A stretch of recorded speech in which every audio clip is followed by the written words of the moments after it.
Welcome to the No Cap Sports Show podcast where sports and convos collide. I am your host, Fredo. I'm your host, Mo Money. I'm your host, the Cobra. I'm just a jag, but they let me be one of the hosts. I'm your boy Odog, aka O. Go ahead, introduce yourself, Pumi, man. We appreciate you vibing with us tonight, Big bro. Boom! My brother, Big Boom! I'm the special guest again and again. Back like I never left. That's right, man. We appreciate you vibing with us tonight, man. Hey, guys, how y'all doing today, bro?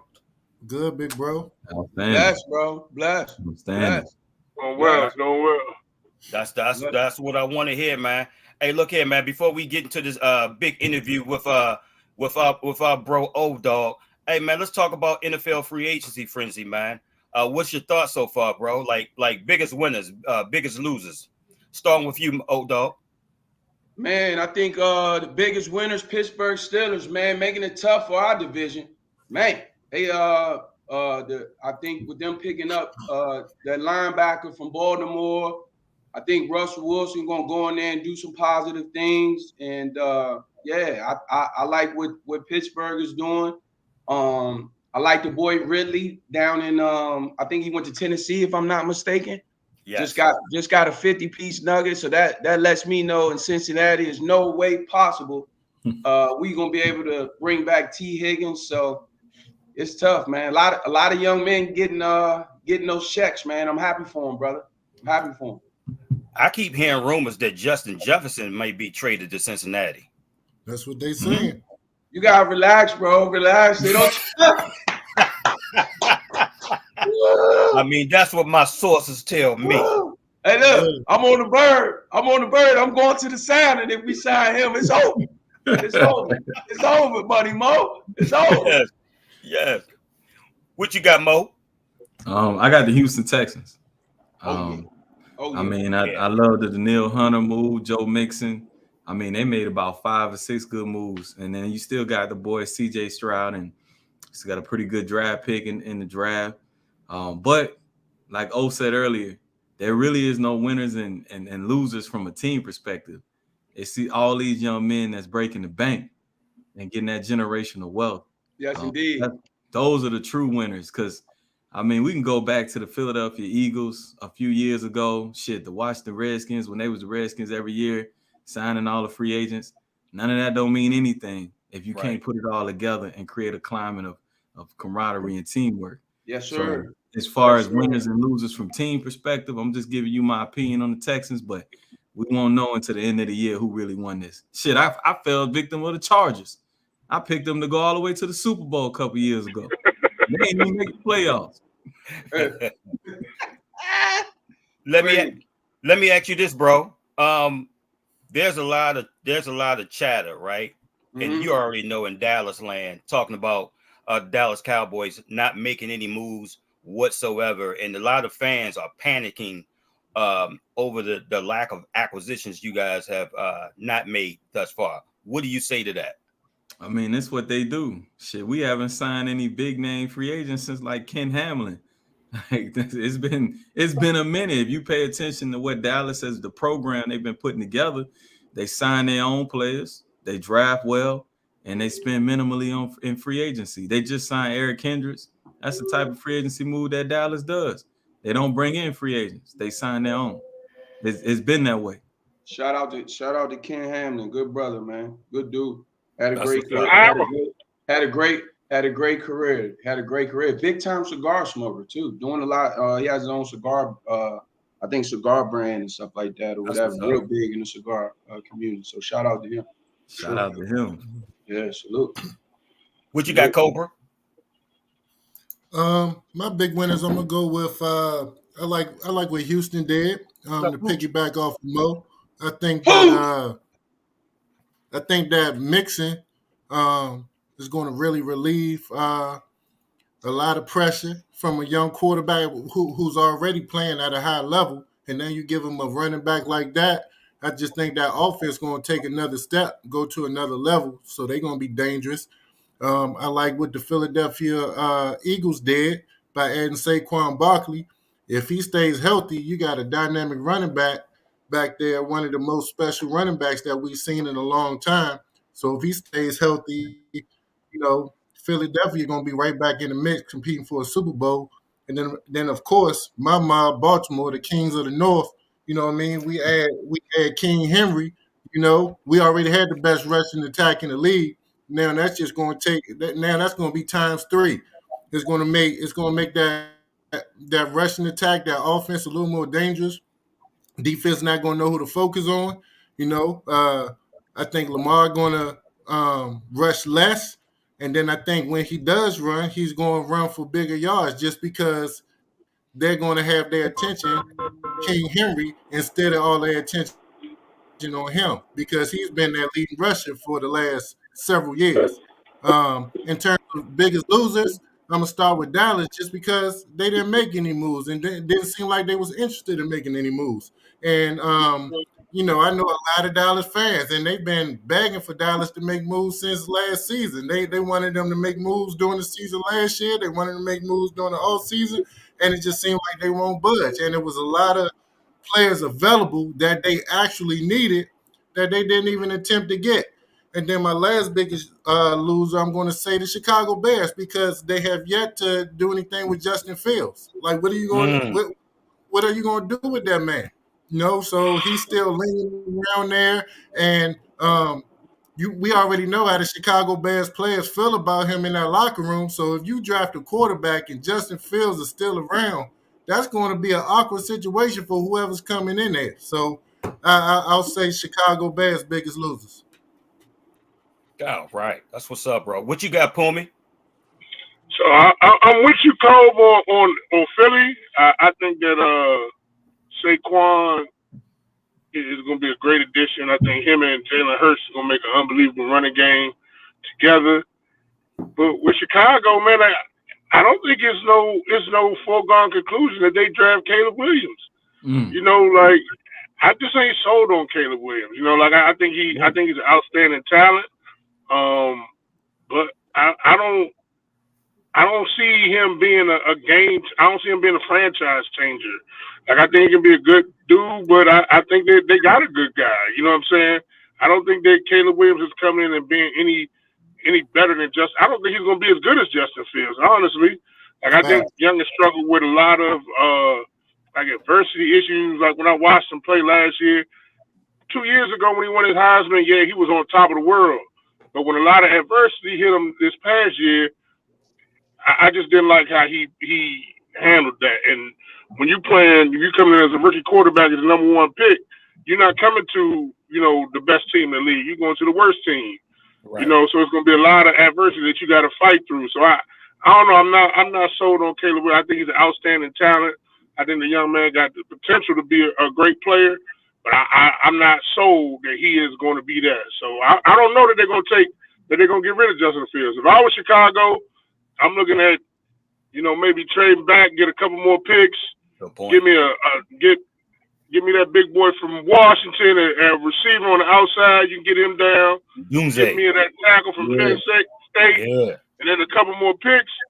And I'm gonna ride with Justin Fields. And I know the salary cap comes into play because Justin Fields is up for his his extension after next year. But I think I will build around him. I mean, you got they got what's my man DJ Moore is out there now, and if you put that kid from Washington on the other side, an offensive lineman, pick up that tight end that get you a nice tight end, man, you might have something, you know what I'm saying, in Chicago. And you ain't got to start over from scratch with a rookie quarterback. So I think that I don't think Chicago losing right now, because I don't think it's a foregone conclusion that they get Caleb Williams. You might be on something because I think you're right. I think if they wanted to get rid of him, they would have done it a while ago. I mean, pretty much waiting to this point now. I don't know what the plan is. I don't think you want to wait to the last possible second, you know what I'm saying, to make that move, because what you're doing at that point is actually decreasing his value, because general managers out there know that, okay, you got to make a move at some point. You would think that they would have made a move before free agency started. Right. So, right. The longer they wait, the more the more positive it is that they possibly will keep him. In my opinion. Because all of the quarterback spots around the league are filling up. There's many spots left. And Kobe, I heard something today talking about something that he's going to be a backup to a lot of teams. I'm like, y'all need to stop this nonsense, man. For real. Nah, they say Justin Fields going to be a backup. Yeah, he too special. That's cap.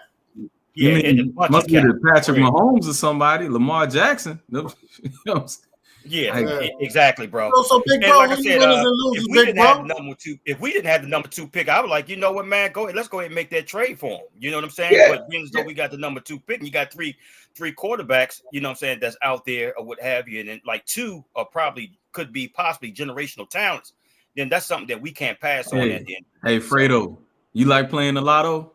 That's what you're doing when you drafting quarterbacks from college. Hey, that's what everybody doing, brother. But here's the problem, though. We can't look here, bro. And like Pumi said, if we pick him up, you got to pick up his option, his 5th-year option. That's $24 million. Not on top of that, you got to sign him to a 4 or 5-year extension, paying $45-50 million a year.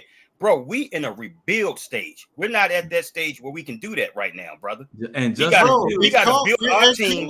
It costs to have a franchise quarterback, bro. You got to. You're absolutely right, bro. But look here, bro. We're building from scratch. You see what we've been doing for the past couple of days, bro? We're filling in holes. So right there, man. I mean, we can't do that at this point, bro. We got to. But you know what, Fredo? Fredo a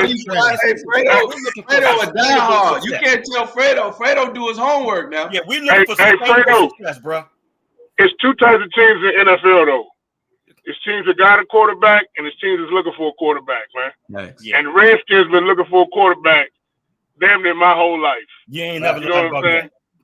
They had a good year or 2 with RG3, but then y'all ran him into the ground. You know what I'm saying? Yeah. So I don't think it's a stretch if y'all are ever in a position to get a franchise quarterback. I think y'all definitely 1,000% got to pull the trigger. I don't care where your pick is at. 100%. And the thing is, with the Eagles' point though, in terms of Eagles possibly going to the Super Bowl or what have you, they need to address their secondary. Their secondary is trash. That's what I'm saying. Like, I don't understand. Everybody getting pumped up over them from an offensive standpoint. Okay, they look good offensively, but what the hell are they going to do defensively at the end of the damn day? CJ Gardner, what's his name? CJ Gardner. Okay, I get that. That's a good pickup from a safety standpoint. What about them 2 weak-ass goddamn corners you got? Slay ain't playing no more, man. They got Slay one. ain't doing it no more. Hey, no. They did address the DBs, man. They hired my guy as a DB coach. You know what I'm saying? He gonna change all that shit around. Roy. Oh, that's right. Shout out to Roy. Roy, get him right. Bring me up for training camp. I got you. Hey, what y'all think about Cousins going to the Falcons? Good move. Good luck. He the best to do it. Ain't nobody better. Ain't nobody do free agency like Kirk Cousins. You can say what you want about him. Nobody. It don't matter. Where is his agent at, man? I don't know. They need to give him a gold jacket, though. He belongs in the Hall of Fame. Fact. Hey, yeah, that agent a bad motherfucker, boy. And he know how to hit that market. He hit the market at the right time. All guaranteed contracts from what he got 2 franchise tags, which was guaranteed with Washington, and signed 2 deals with Minnesota guaranteed, and signed $180 million, $100 million guaranteed contract with the Falcons, man. Somebody's doing something wrong here, man. Over 4. They did it. They talked about it the other day. He got over 400. I love it. I love to see it. I would like to talk to somebody in Atlanta front office. I would just like to talk to somebody in the Atlanta front office to say you didn't want to give Lamar $200 million because he was injured, but you give Kirk Cousins $180 coming off of Achilles. Somebody make it make sense for me. Right here. Somebody make it make sense for me, man. Hey, Lamar Jackson remind him of Vic. What it do, nephew? What it do, nephew? That's my little nephew right there, Kenny Gallup. Shout out Kenny Gallup. Defensive player of the year. What up, nephew? Kirkland, he said Jerome Cousins. He said, what? Jerome Cousins, the king of the fleece. All right. That's what's up, Jeff. You never let us down, man, with your commentary, champ. For real. Yeah, okay. All right. So look at, man, we about to transition right quick before we get into this interview, man. Let me ask you guys this, man. Has women's college basketball surpassed the men in terms of pure excitement? Yes. Yeah. 100%. Yeah, you just give me a couple reasons why from all of you guys. Not even just excitement, just in terms of total popularity. It's crazy how it's just like hit so fast. But if you talk about the top 4, 5, 6 names in college basketball, regardless of men's, women's, if you just say college basketball, it's women. The top 4 or 5 easily are women. I couldn't tell you right now the 3. If you said who are the 3 people up for the Wooden Award in men's college basketball, I have no idea. I know Jeremy Roach because he used to train with Owen, you know what I'm saying, from O's connection. But that's about it. I can't name 5 players in college basketball, period. Shout out to Jeremy Roach. Shout out to Jay Roach. Do your thing, man, in the tournament, bro. I didn't train Jeremy. I trained his best friend, Caleb Coons. Yeah, I'm saying the connection. Yeah, 100%. Shout out to Jeremy, though, at Duke, man. Have a great tournament, man. This is your last one. Well, he still got another year because of, I think, the COVID. Yeah, he got a 5th year if he wants to return. If you want to return. Yeah. So, hey, do your thing. Do your thing. For sure. Hey, Fred, you asked for you asked for a reason why. Yes, it's because they staying in college for 3-4 years. And we understand their games, the consistency. That's something that some of the male players need to understand. Justin Keels, a kid from Duke a couple years ago. I actually know some people that know him, right? He should have went back to Duke. He should have. A career is different because he didn't go back to Duke. If he had went back to Duke, he made some plays in the tournament, we would know who he is. A lot of these guys that are one and dones, they need to go back to college. Right. Good point. And I halfway agree with y'all. I don't wholeheartedly agree. I believe at the top of the top, women's all day. When you talk about the top-ranked team and the top-ranked players, for sure, more excitement, you more engaged.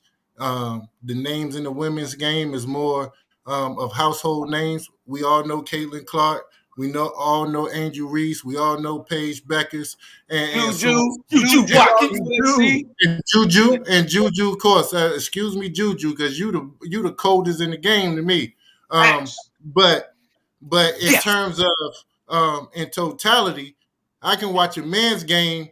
I can watch a number 24, number 25 ranked team or a team that's not ranked compared to I can't watch the women's game that's not one of those top women's 100%. Teams. You know what I'm saying? So that's why I'm 50-50 with it. Yep. Got you. That's facts. I think the problem with the men's game too is there's a lot of confusion, right? You got the men's game, and you're right. There's not a lot of notable names out there like that because you're right. They're not standing schools. There are a lot of one and dones, but you got this overtime elite over here, and then you got this G League elite over here. You know, it's not, everything is so combobulated. You don't know who is what and who's playing for who at the end of the damn day. You got people that's in and out. You got these kids in the NBA, top 5, top 10, that's played for overtime elite and stuff like that. And it's like, you don't even really get to see them like that on the national stage like that. So it's crazy, man. Yeah, but look, I was watching the game this past Saturday. It was probably one of the most entertaining games I've seen all season. Was Kentucky and Tennessee. Them youngins was thumping on the men's side. They was thumping. I really enjoyed watching that game, so it kind of got me excited for this whole March Madness thing to see. Like Kentucky, they got a young team and they coming together now. You know, they starting to gel and they starting to get it going into the tournament. I'm really looking forward to see them play. And Tennessee, they've been great all year long, and they got a superstar player that's going to make noise in the that white guy. Oh yeah, he's a beast. Yeah, that white man, he is nice. Matter of fact, he dropped 40 that night, so he's going to make nice. Big noise. Yeah, and then Purdue, they got probably who's going to be the national player of the year. Yeah, so it's a few teams I'm looking forward to see. Yeah, hey, Dayton is nice too, bro. Yeah, but UConn always nice too. UConn always nice. Yeah, you're absolutely right, bro. UConn predicted to be a Final Four team. I think it's UConn, Purdue, Houston, and one other team. I want to say Tennessee. Okay. Nice. That's what's up, man. All right. Well, look here, man. Great perspective, guys. Well, look here, man. Without further ado, man, we about to go ahead and get into our go ahead and get into this interview right here, bro. Look here, man. We about to talk about my favorite football player. Excuse me, Pops. Excuse me, Cuzzo Leslie Shepard. Excuse me, big bro, Sean Springs. Excuse me, bro, Pumi. Hey, we about to interview my favorite football player of all time. I always had the utmost respect for this man on the gridiron. Shit, off the gridiron. Hey, look. Y'all know him as Odog from the No Cap Sports Show podcast, but Odog got a story. Odog was a mean motherfucker on that gridiron. I'm trying to tell y'all. All American, high school, college, had a great professional career, had a great career after his professional career. And we about to get all up into it. Hey, with no further ado, welcome to our host. Taz, what up? Odog. Taz, what up? Taz, what up? Big bro. Shout out to Taz Woober. Shout out to the Barcode. I love you, bro. I appreciate you tuning in. What up, Taz? What up, Taz? Yeah. Yeah, man. Look here, bro. To piggyback off what Kobe said, man. Obviously, I didn't catch a football career like that. I did not know until after the fact. Kobe kept telling me that, man, he has a compelling story. Odog was that guy, you know what I'm saying, when it comes to that gridiron. You sent me some pictures of you, bro, and then you sent all the accomplishments. I'm like, you mean tell me, man, we got a host on here that was a freaking All-American, that, you know what I'm saying? I mean, that played running back, played cornerback, recruited by a lot of top schools in the country. And then I saw one stat, man, that caught me off guard. And I can't remember it right now. I wish I can go to my notes right now, where I think you averaged I think it said what, 7. It was either 7 yards to 11 yards per carry, or something to that extent. Don't kill the messenger, bro. Yeah, but I was like, are you freaking serious? Now hold on. For all the viewers and listeners out there, they're probably like, well, yeah, he's playing against a G League team and stuff like that. Fact of the matter, you went to Springbrook. Springbrook, I remember Springbrook back in those days with Sean Springs, and you guys was playing what, McDonough and all those other schools. Damascus. Springbrook was in Montgomery County 4A, so we playing the likes of the Seneca Valleys, Gettysburg High Schools, Paint Branch, Blair's, Wootons, Churchill's. A lot of those schools. Big powerhouses, Montgomery 4A. Then if you make it to the playoffs, you play against the Largos, the Northwesterns, Crosslands, Potomac, and things like that, or whatever. But it was definitely some powerhouses back in the days in Montgomery County, as far as the Montgomery County 4A. And I used to move around a little bit. Humble, man. Humble, hey, bro. Tell them, Cuzzo, if you came to see Cuzzo play, you had to get to the game early. Oh yeah, you definitely had to get there early. Yeah, you definitely had to get there early. You come late if you want. I'm already full for 97, 2 tugs, and I'm talking to y'all in the stands about what we doing after. Where the party at, man? Shit. That's a bar right there. Game over with. You know what I'm saying? Yeah. But I used to move around a little bit. I used to do a little something. Thank you guys. First of all, thank you guys.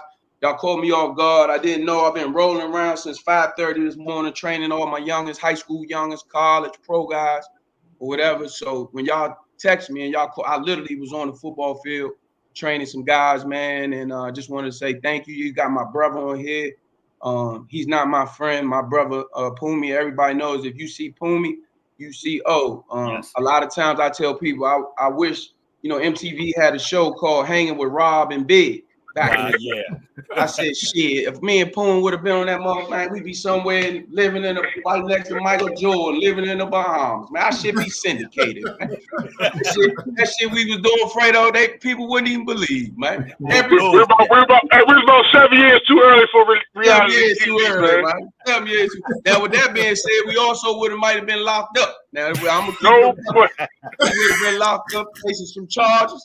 But we're not gonna do that on the No Cap Sports Show. It's all about positivity. You feel me?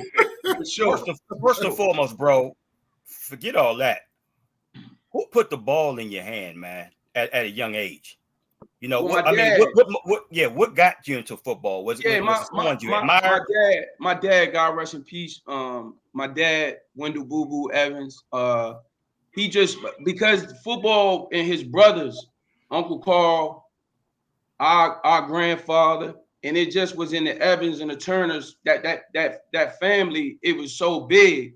But my dad actually couldn't play Money Mo. You know, my dad was, you know, he was more of the up there fighting for Black African American rights. I don't know if you guys seen the Tennessee. If you've seen the movie to Remember the Titans, he was one of those guys that you see holding up the signs, protesting and stuff like that, or whatever. So he couldn't play. He had a little bit of athleticism, but that really wasn't his thing. My Uncle Carl and my Uncle Cool and stuff like that, and obviously my cousin Legend Shepherd and stuff like that. So it was just in our bloodline, and he put the football in my crib, and I didn't go anywhere without it. So that was one. That's who started me off. You know what I'm saying, as far as playing and getting to move around a little bit. Who did you idolize? I idolized back when I was young. You talking about when I was younger, correct? Absolutely, yes. When I was younger, when I was super young, when I was growing up around White Oak Apartments complex, it was a dope boy. You know, excuse my language, but it was a guy that was doing some other stuff. His name Pause to my young viewers that's watching. It was a young name by the name of Poopy. He was a monster. He would be on the football field 1 minute, he'd step off, do his thing, Money Mo, come right back. And I couldn't figure out. I said, man, this dude could play basketball, football. He could do it all. You know what I'm saying? And he was one of the ones when I did try to stray off a little bit. You know what I'm saying? He was one of the ones that said, nah, little young, and like, nah. When we, neighborhoods getting into beefs and doing a bunch of stuff, and I'm like, yeah, I'm ready.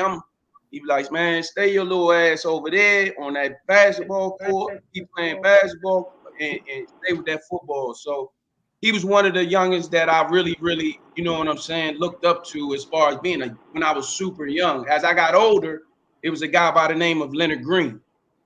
Leonard Green was a monster. USA Today, All-American. Like I said, USA Today, not the Washington Post. USA Today, All-American.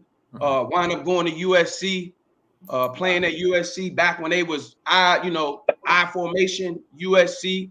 So having him grow up, having him in my neighborhood, right there in White Oak Apartments and stuff like that, it was a beautiful thing to see, and just to see how he, went about his business.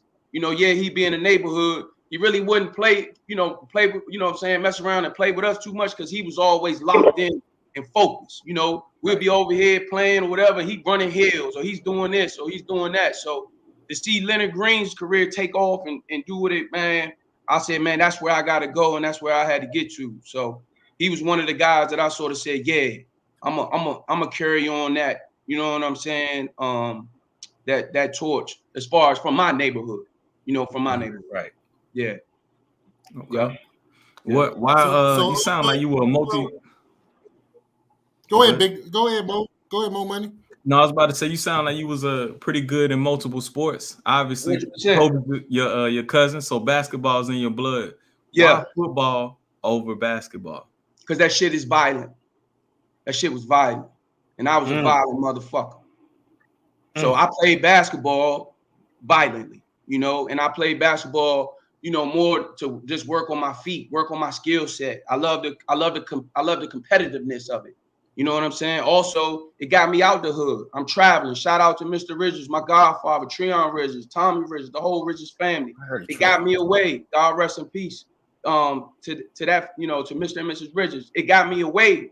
You know what I'm saying? I can go on AAU tournaments. I can go. I was going over to Alexandria up the boys club all day, every day. You know what I'm saying? The boys club and playing that basketball, sometimes coming from a single parent, a single parent household. Yeah, my dad was there, you know what I'm saying? But he wasn't there Monday through Friday. He wasn't there all the time. You know what I'm saying? So my mom need a babysitter. She got to do certain things. She give me $2-3, drop me off at that boys club, and she know I'm playing basketball from 1 o'clock till 10, and she know I'm gonna be safe and stuff like that or whatever. Or she can drop me off over in Alexandria, and she know all my cousins and stuff is over there and things like that. So I love basketball. I love running a point. I made sure everybody was good. Money Mo. I never was one for buckets. I really, like I used to tell people, I'm only playing so that the ladies can see. You feel me? Because I had the helmet. You feel me? I'm gonna keep it a buck. Shit. And hey, look, Money Mo. And I found out once I got to high school, we travel and we get out of school early, 2 days a week. Sign me up. I'm out of here. You hear me? Shit. Now, with that being said, Money Mo, when we get to high school, I was only eligible 2 years, freshman and senior. But we'll talk about that later. We got all night. God damn. Shit. You feel me? You already know. But I love basketball, man. It was a way for me to get away for a little bit. And it was also I'm not saying, White Oak was crazy and one of the worst like DC or some of these other, you know what I'm saying? But it was a way to keep me safe. My mom knew if I was on that basketball court and she can see me over there on that basketball court, she knew I was good. You know what I'm saying? And it was a way just to, go hoop, come back, eat. You know how it used to be. Mom say, get out the house. I see you when you come back. So I love basketball, but I just love, as far as football goes, violence. Because what I'm doing when I'm trying to, play football and run that rock and do all that stuff and the competitiveness and to get 11 people to come together for one common goal is a beautiful thing. So that's what's I love up. that. Yeah. Great response. Yeah. Mm-hmm. What you got, Cole? So Odog, talk to me about. So you made a name for yourself in Moe County and all throughout the area in youth football, middle school, and talk about the bidding war because you're about to enter high school. So you're a top athlete coming into high school. Talk about the bidding war for you to come to that high school. Yeah, I like I said, it was tough because back then, public schools back then, first of all, I had a bidding war between households. Okay, my dad was like, man, no disrespect, ain't no Montgomery County, ain't no Springbrook. I don't care what they rank. He going to TC. God damn it, we could have used you. That's our blood. That's our whatever. Shout out to Smoke Dog that played with Pumi and I. Smoke Dog and y'all had a safety. Shout out. Yeah, y'all had a safety also that went to Michigan State. That came out. Sanu. Shout out. Yeah, my man Sanu. Shout out to him. Sanu. I wound up playing against him in the Chesapeake Classic, the All-Star game. And so I was moving around a little bit, but obviously my mom had to so I had a little bidding war in the house. But the only it was a couple schools, actually Carroll. But Carroll was out of it because back then it was all boys. And I no disrespect, I'm not going to school and looking at, I'm playing football and all boys. So I really didn't have too many schools as far as going into high school. It was a little bit of good counsel, but for the most part, it was Bullis. Shout out to my man, Sport Dog Evans.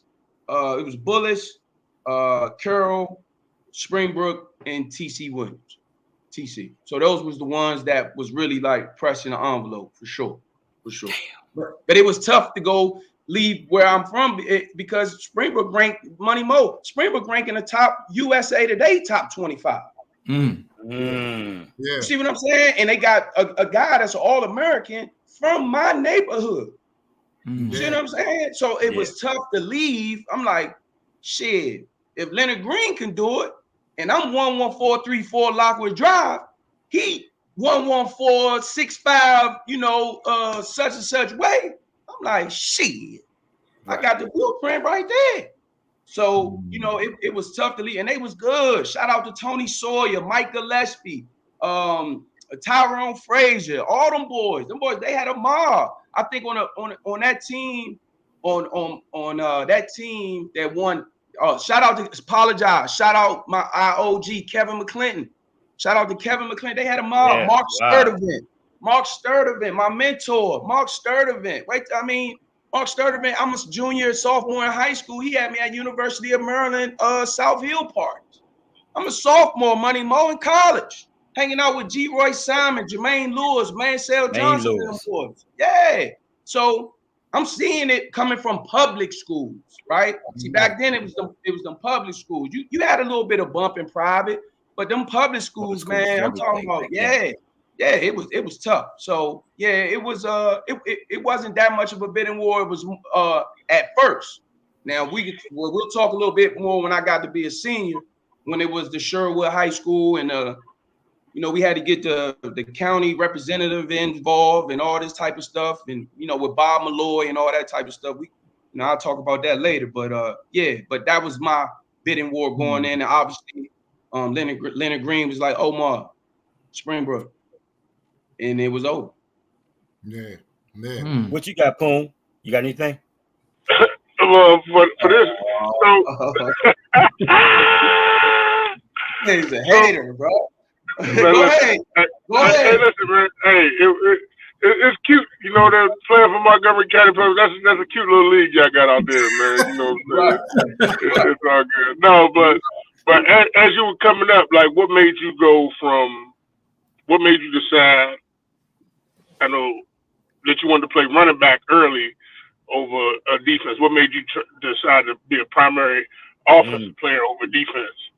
Well, to be honest with you, it started off boys club. I was playing like wide receiver, but you really wasn't getting the ball like that, right? So I started off playing a little receiver. And plus, you can't really catch that good, I get you. I did. Listen, I'm honest. I did drop a lot of these youngins. They had 6-7 picks in their career. I'm like, motherfucker, I dropped 6 picks in one season, Money Mo. Hey, Money Mo, I dropped 7 for real and had 6 and only played in 8 games. Carlos Rogers. Shout out to my boy Los. That's my man. That's why we got along so good. Damn it. Kobe. You can count on 2 things every game when we play. You can count on the kickoff and Owen's gonna drop a pick. You knew them 2 things was gonna happen. You didn't know nothing else was gonna happen. Yeah. But you knew they was gonna kick that motherfucker off, and you knew Owen was gonna drop a pick. I used to give him the blues every day. Yeah, he did for sure. He did. I keep it a buck for sure. Let me ask you this: mm-hmm. When did it come to a point where you realized, man, I'm that guy? My freshman year, my second game. So my freshman year, I'm Kobe's being funny, but I'm serious. So I used to tell Sean Springs and all the older guys, shout out to let the viewers know who Sean Springs is. Shout out to Sean Springs, Washington Redskins, the Ohio State University. Sean Springs was transferring in from a high school out in Ohio. He was moving to the area. His dad was getting ready to become a position coach down at Howard University. Okay. He was getting ready to become a position coach down at Howard University because Ron Springs played with Steve Wilson when they was with the Dallas Cowboys. You know what I'm saying? So like I said, my bag, big bro Taz, I don't want any problems. I said the Ohio State University. You know I'm an honorary alumni. But damn man, what was I talking about? You talking about Sean Springs. Yeah. So shout out. Yeah, so I knew he my freshman year, I was my brother Ike and I, shout out to Ike Williams, you know what I'm saying? We was just, that shit was easy. You know what I mean? Like you get there, like Money Mom, Kobe's being serious. Kobe will get there second quarter, be like, damn, when you gonna do something? And my mom and them telling him, well, shit, he already got 2 tubs. They let some other people play. So initially, Bob Malloy, the great, you know what I'm saying? Bob Malloy, he is, even though we don't see eye to eye on some things, he's a hell of a football coach. More importantly, he give his superstars the ball and he don't care about parents complaining or what. He's going the superstar's gonna get the ball and figure it out. Right. So Bob Malloy tried to move me up. I think it might have been probably after my 4th game. My mom was like, hell no. Shout out to my mom, Mama Evans. I love you. She's watching as well. She was like, nah, he's not, he's not ready. Let him play another game, let him play another, JV game or whatever. They didn't have freshmen. I wouldn't have played it anyway, Money Mo. But they had playing JV, doing my thing or whatever. And the shit was just easy. And I'm telling the guys, because back then our JV games was at 10 and the varsity played at 2. So literally the JV games used to be right before the varsity game. So the varsity football players used to come. I used to tell them, man, come watch our game. They'd be like, man, we getting there, but you ain't even there. I'm like, man, I already got 3 toes. You gotta get there early, or whatever. So they moved me up to varsity. My first carry was vicious. It was -5 yards. I'm gonna be honest. My first carry was -5, the best -5 yard carry you ever seen. But as I started to have confidence, shout out to my brother Anthony Nash, our quarterback, nicknamed Boo, from the same neighborhood as Ben Poon. I did not know he was your quarterback. Wow. Yeah, Anthony Nash was my quarterback. He was a monster. My mom wouldn't even let, because you got to remember, I'm 14. Fredo, I'm 14 years old. So I really couldn't even hang out unless I was going out with Boo and stuff like that. My mom was like, this is a 14-year-old kid. He not hanging out Money Mo with no 18-year-old, 7. Nah, hell no. So my mom would let me hang out with Boo. Now, I don't know why. Why she pick Boo? Man, I don't know. The number one, man, Boo had me down Bird Farms, Money Mo. I'm supposed to be off New Hampshire Avenue. Boo got us down at a party down at Bird Farms. He had me everywhere. All in the city. I'm down 12th Street playing on the field down there, midnight football. He had me everywhere. But I started to get confidence and stuff like that. And once I got that confidence as a freshman, my sophomore year, I averaged 16.9 yards a carry, which you posted. So hold on, repeat that again. Repeat that again for the viewers and listeners out there. You averaged what? What you posted on the thing in my sophomore year, I averaged 16.9 yards a carry. That's crazy. So now, now with that being said, I'm not getting 100 some carries or 50 some carries, and I'm playing also with Sean was an All-American as well, getting recruited by everybody. So shit, you do a fake tall sweep to him, shit, everybody and their mama gonna go that way. So all I had to do was make 1 or 2 miss, and by the time I realized I had the ball, shit, I'm already 10 yards down the field. So it just when I got that confidence by some of the OGs, to backtrack a little bit, before I even went to high school, the neighborhoods, we all been there, your neighborhoods play against each other. And it was a big, it was a big neighborhood game. It used to be White Oak Apartments versus Northwest Apartments. Northwest Park, excuse me. And they had some monsters. Martin Ross, Thomas Lucas, Desmond Lucas, you know what I'm saying? Emmerich Mabayo, his brother. So they had some monsters that was already established on Springbrook. So when we played against them, and I'm playing for the White Oak team, they thought I was in high school because they had never seen me before. So they was like, what high school do you play for? Where is this little nigga coming from, catching bombs and whatever? And then I said, man, I'm going to Springbrook next year. They said, what? Springbrook? And they wrapped their arms around me, man, and said, hey, whatever you need, we got you. And to have that love from a different neighborhood, that's some other stuff. To just go back to your question, they gave me that confidence. And once I got the love from that, that's all I needed. Shit, I worked on my craft and I was nice, to be honest. Shit. I used to come in a huddle and tell them the play is such and such and such, and I'm going to score. And if you think I'm lying, ask that gentleman right there what I told him before I touched the ball in college. So I don't care what nobody say. It is what it is. I don't need nobody to tell me nothing when I work on my skill set, period. When I work on my skill set by myself and doing what I need to do, the only difference is that the world get to see it. And that's what I try to instill in the youngest. If you're doing what you need to do with nobody watching and you're doing it correctly and you're working on your skill set and you're doing it the right way, shit, it's going to be easy. You should love to do it in front of the crowd. I love when I used to break and do what I had to do and you get the oohs and the ahs. I love when to the whole Tacoma Park, Steve Francis, all the Francis brothers, Jason and Scurry and all them on the fence at the Blair game, and they talking shit to me, talking about, oh, you ain't shit after I scored and I had 12 for 229. I love that type shit. That shit ain't bothered me. I was straight. At the end of the day, I'm going to do what I need to do regardless. I'm going to make plays, whether we 1-15 or whether we 15-0, Money Mo. You know what I'm saying? I ain't perfect. Motherfuckers score on me. I'm great friends with some motherfuckers that had great days on me. But at the end of the day, I talk to them after the game. Hey man, what did you see in my game? What did you do? Always constantly trying to get better. You know what I'm saying? So that was my thing. You gotta put your pride to the side. Don't be going around thinking your shit don't stink. Okay? Some motherfucker bigger and badder than you is working hard just like you are. When you sleep, that motherfuckers is working. That's right. So, that's sort of where I went with it. Sorry, I ain't mean to go all over the place. But yeah, just to answer your question. So, cool.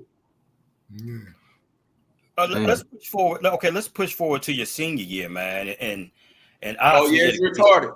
I'm retarded. Let's go. I'm retarded. I had to go my junior year. I got suspended. Last 2 games, my mama said nope. My mama suspended me in my sophomore year. Love you, Mom, but you know you could at least let me play that Westminster game. Sean had 4 carries, 150 yards. Ike had 6 carries, 100 some yards. You know, I would have been right there, Mom. You was wrong for that one, but I wasn't doing what I needed to do in the classroom. And she know no matter how bad she whooped my ass or she put me on punishment, the number one thing she knew that would hurt me the most, if you take that football out of my hand. No ball. No football, right? So Money Mo, when she did that, shit, I'm getting extra credit. I'm staying after. Hey, look, my mom was so gangster with it. When I was in middle school, this is a true story, and she's watching. My mom was so gangster with it, Money Mo and Fredo. She dropped me off. I was acting up in school as a middle schooler, getting recruited by all the high schools. I'm that dude. My mom dropped me off at school. Pulled off, act like she was leaving school, Money Mo. I go in the first period. Who you think I see walking the door? Miss Evans. Swear to God, Miss Evans. Walked in. Had my schedule in her hand. Teacher stopped class. Hello, everybody. This is Mrs. Evans, such and such. So obviously they knew she was coming. You know what I mean? Stop class. So I was shook. I'm gonna be honest with you. She got me. Now, with that being said, by the time we got to lunch, I'm flossed. Mom, where we going? McDonald's. Let's get it. Got it. You know what I'm saying? I'm talking crazy. You feel me? But that importance of the grades aspect. My mom knew. Hey, look here. I don't care what coaches are saying this, who's saying that. We're gonna get these books. So that way you can participate and play. So yeah. Now it didn't work. Tell us what your recruitment was like, bro. Like your recruitment, because like I said, I mean, go ahead and tell the viewers, you know. I had a couple. All your accolades. I had a couple people. I was in with that guy right there at the bottom of the screen, my man, Street and Smith magazine. They didn't have 5-star and all that crazy shit that they got now. I was a star. I ain't need no 5-star, no 4-star. You didn't have to tell me no shit like that.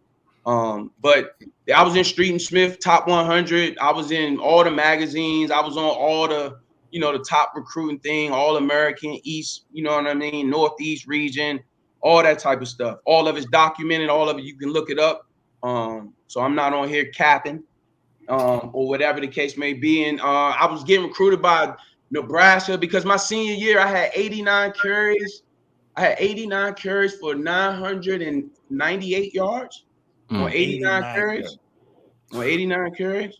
Player of the year in Montgomery County, player of the year, all med, all whatever. player of the year, whatever. They try to get me to take my player of the year thing by myself, Money Mo. Once again, I'm out there hanging out, partying, right? I done Money Mo.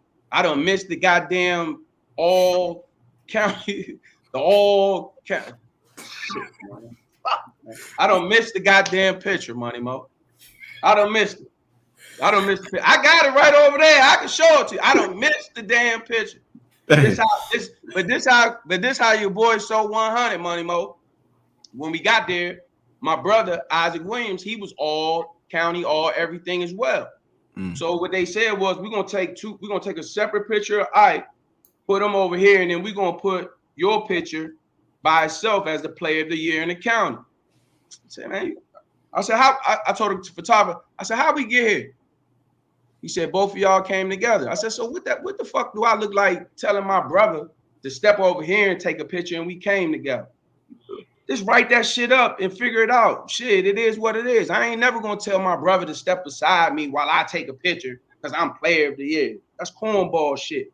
And anybody that ever spend time with me and seeing how I move around, that shit is unacceptable.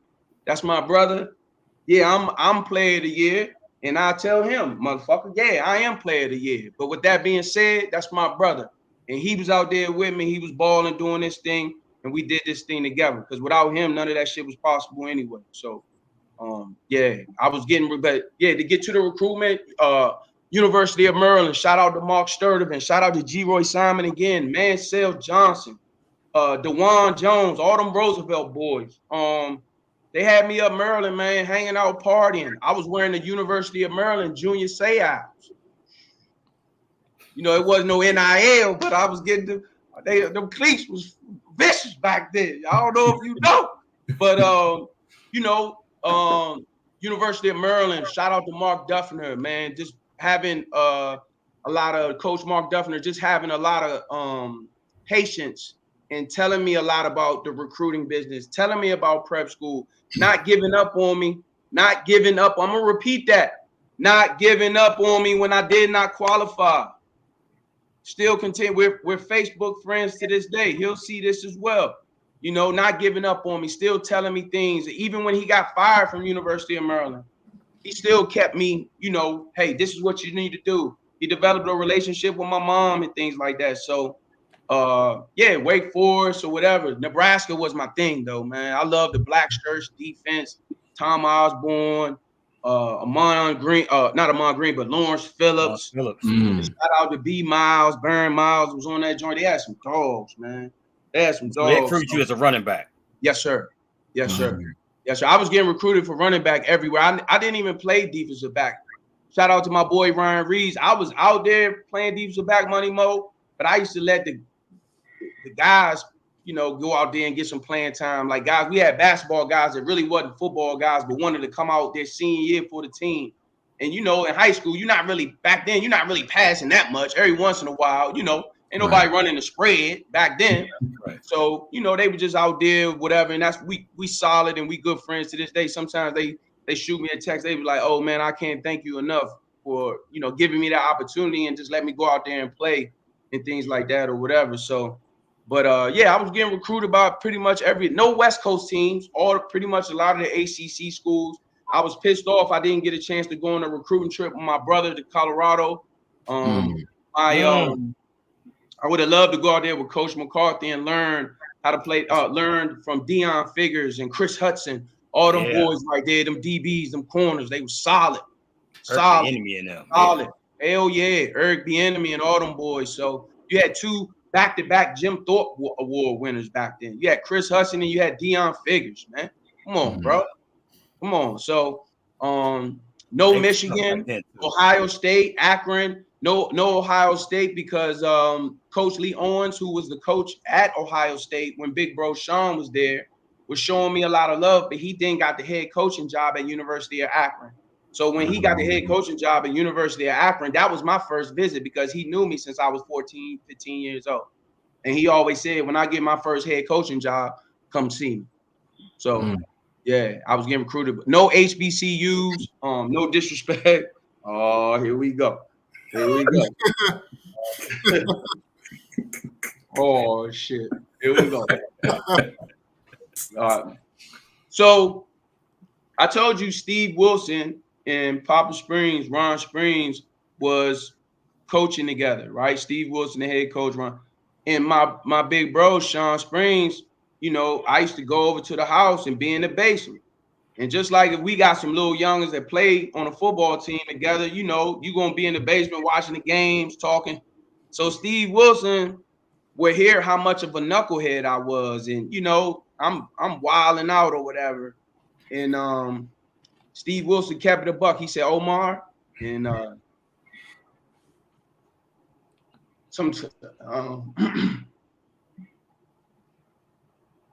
so Steve Wilson was like, Omar, you a wild little motherfucker. He said, you getting recruited by all these different Division I schools or whatever the case may be. But he was like, if the shit don't work out, come see me. He said, if the shit don't work out, come see me. And you know what I'm saying? I was laughing because, you know, motherfucking Howard used to call me and, you know, Bethune Cookman, fam, you, them motherfuckers used to call. I'd be like, Mom, you know, Mom answer phone. Who is it? Fam, Florida A&M. Man, you don't hang up that motherfucking phone. It ain't Florida State. It's only one school I'm going down to in Tallahassee, goddamn it. Florida State, goddamn it. You hear me? Motherfucking fam, you crazy. The fuck is that at? You know, so at the you know, just ignorant though. You know what I'm saying? Just ignorant. I didn't know, you know, about how big the HBCU was, and you know, I knew about certain. What's up, B. Wills? What's up, Brian Williams? I didn't know about the I had to do my history on Walter Payton's and Jerry Rice's and all that type of stuff and all the monsters that came out of the HBCUs or whatever. But at the time, man, I wanted to, man, ABC Sports, bro. You ain't got but 4 or 5 channels, 4, 5, 7, and 9. You feel me? Wasn't no cable at our house at first, so every once in a while you get that 20, but if you click a couple times, maybe 50. Out Baltimore. Shout out to my little brother, big brother Cheese. Shout out to Cheese if you watching the show. Out Baltimore, a legend.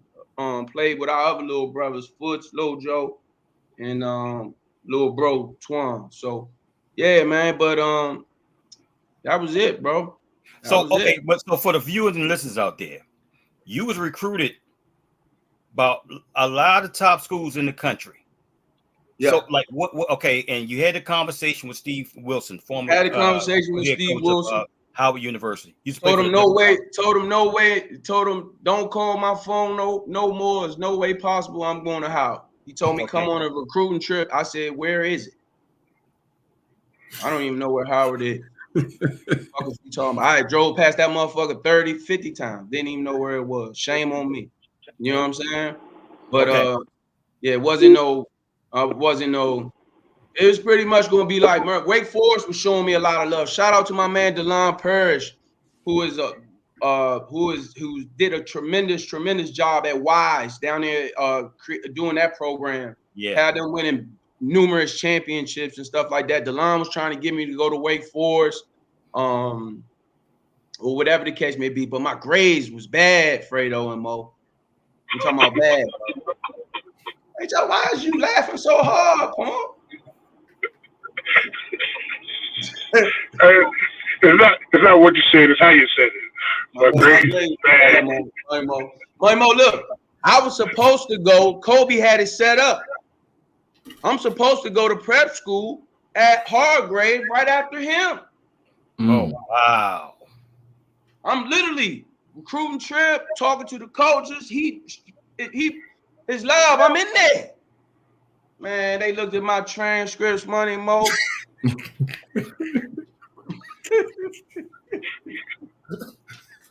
I said, God damn.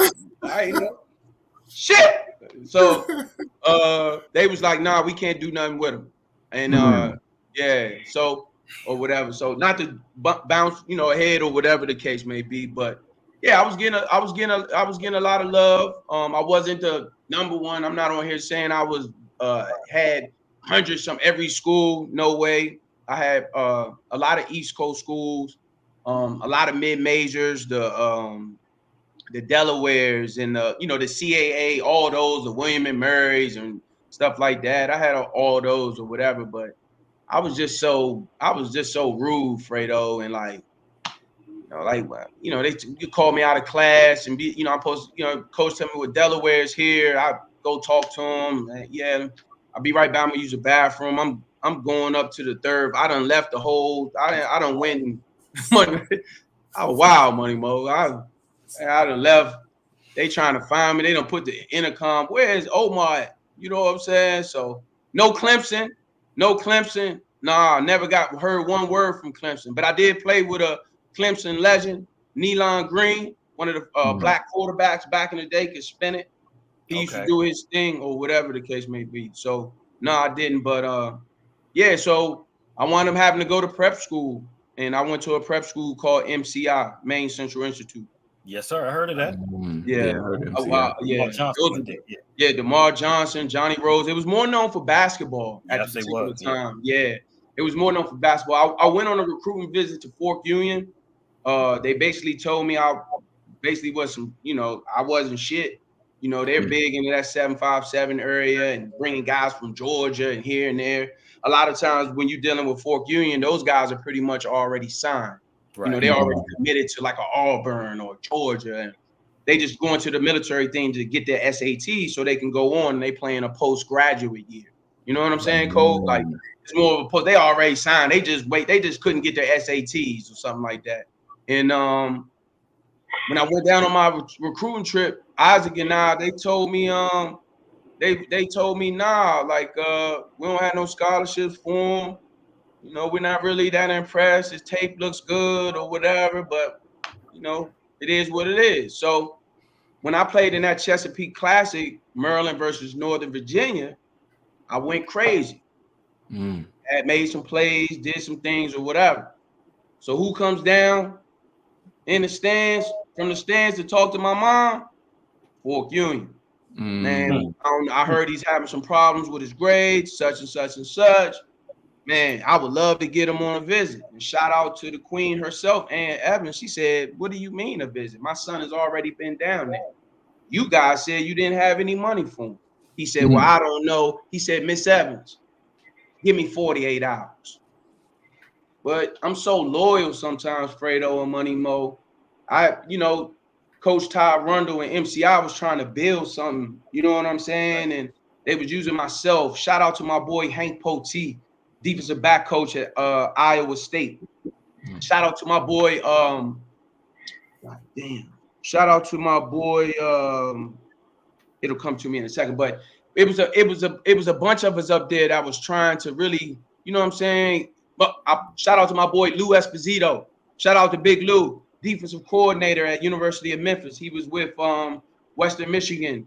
The D coordinator at Western Michigan, assistant head coach, just left there when that staff got. Now he's over at So, man, we was trying to build something up there. It's a play with a lot of other solid guys up there at MCI. But once again, Money Mo, man, got in a little bit of trouble. Nothing that I'm proud of. I let a 10 seconds, 20 or 2 minutes mess up my career. You know what I'm saying? And mess up what could have been. I'm going up. Fredo, you want me to move forward, talk a little bit about prep school and stuff like that? This your show, bro. You flow. Nah, it ain't our show, bro. It's our show. It ain't our show. I'm just a guest on the podcast. Now, nothing. You flowing. There we go. So as I went to prep school, when I went to prep school, whatever the case may be, wound up, like I said, I wound up getting into I got into a lot of trouble. It wasn't a little bit of trouble. I got into a lot of trouble. Unfortunately, got kicked out of school. So every scholarship offer that I had when I was up there, Wake Forest. Another school that was very, very high on me and I really loved was University of Pittsburgh. University of Pittsburgh. They showed a lot of love. A lot of love. And when I went to prep school, Hank Potee from Pittsburgh, Harrisburg, PA, played for the University of Pittsburgh. And then he went on to have a beautiful, great career playing for the Pittsburgh, get drafted to the Pittsburgh Steelers. So he did high school in Pittsburgh, college in Pittsburgh, then get drafted to the Pittsburgh Steelers, right? Wow. Right. Won a Super Bowl in New England. You know what I'm saying? So that was my roommate. Right. So it was. So when I went to prep school, I'm locked. You know what I'm saying? But my first recruiting visit was to University of Akron because I gave Coach Lee Owens my word. I gave him my word. So went to University of Akron, had a great trip. My mom is watching right now. I swear if we could buzz her in, she'd be like, yeah. So they tried to do everything they could to get me to commit. I was like, no, Mama Evans was like, no way. We're not committing. He has to come home first, and we're going to talk about this as a family. I like Akron. At the time, their big their big player there was Jason Taylor. Oh, wow. Yeah. I'm in Jason Taylor room chilling, like, what's happening?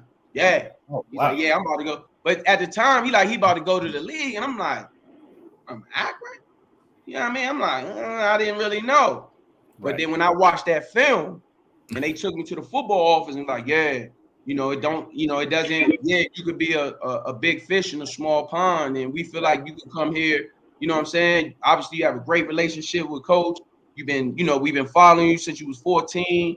We've been in contact with you even when you was going through your, you know what I'm saying, your high school stuff. When you didn't qualify, and then you went up to prep school, you see, we the first ones to offer you, bring you down on a visit, such and such and such. So, they was my first. But I love Pitt, man. It probably would have been between Pitt.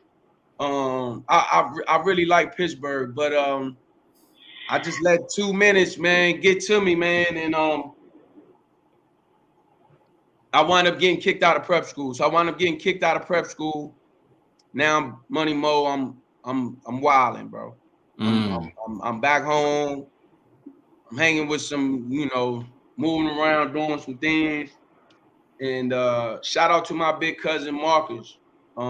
He pulled me to the side and he said, the next time I see you out here, excuse my language to our visitors, he said, I'm gonna knock your ass out. He said, the next time I see you out here and you're not doing what you're supposed to do, right, I'm gonna knock your ass out. So you can come in here, you can come stay with me for a little bit. And he called my mom and let my mom know that I was good, I was safe, I wasn't wilding or whatever. And he said, yeah, you got 3-4 days, then you need to take your ass back home and you got to figure it out and figure out what it is that we're going to do. So it leads me, see how it goes full circle, Money Mo? I went from being that kid, right? Now I got to take a piece of humble pie. Because who told me that they can count on me? And they said, if you have any problems, you being a knucklehead, you can always call me. Steve Wilson. That's why sometimes I get a little choked up because he was like, now, with that being said, Steve, if you watching this motherfucker, you did get one of the top 100 motherfucking recruits in the country. Back then. Actually, you had two. That guy right there. Now, you had two. In the same class, Money Mo. In the same class. Let's get to it. So, I got in touch with a former high school teammate of mine that was playing at Howard at the time.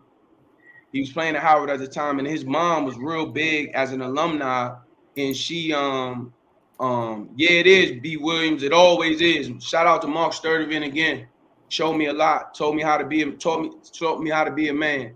And so she got in touch with my mom, and my mom sort of told her the story. You know, what had happened, getting kicked out of school, not anything that I'm proud of, things like that. I don't want to go into the legal situation and things, but just know, yeah, we don't need to do all that. But just went through some tough times. My mom is a soldier. I love her so much because she was there for me, my dad and stuff. But my mom was like, this ain't going to be the end all. So she made those calls. So next thing you know, Steve Wilson calls the house. Put Omar on the phone, such and such. And all he said was, come see me. Now keep in mind, Money Mo, I went to prep school. I did my first year, whatever the case may be. So I got kicked out. I don't have no SAT scores. I don't have nothing, but I graduated from high school. And this is Howard University. Okay. So he says, come see me when he put me on the phone. So my mom and I go see him or whatever. And he says, man, do you want to play football or do you want to be in these streets and hanging around, wilding out, whatever, hanging? I was like, man, I want to play football. You know, he said, give me 2 months. He said, if you give me 2 months, I'm going to call you back with a student ID number. Damn. Once again, I didn't have any SAT scores.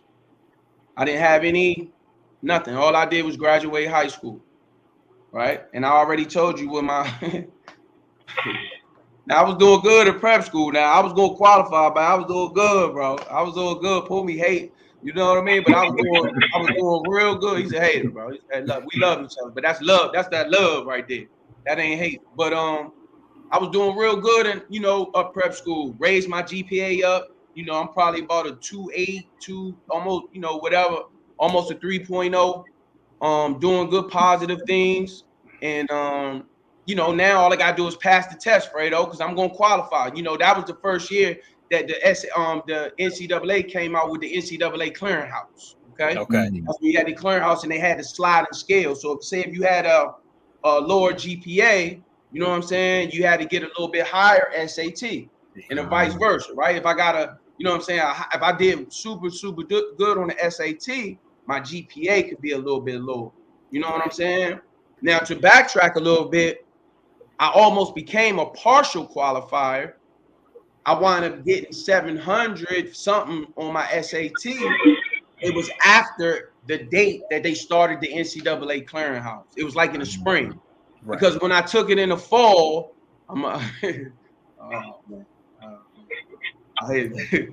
so when I took it in the fall, Fredo, what number did you wear in high school? 22. When I got to 22, sometimes you fry me up, so I would have gave you a B. You know, hey, Money Mo, what number did you wear in high school? That's 31. How I went to the test. So, because when the first time I took the test, Money Mo, I took the test right before a big time football game. So yeah, I mean, I'm like, man, shit. I'm trying to get to the game. I don't even know why I'm taking this test. You know what I'm saying?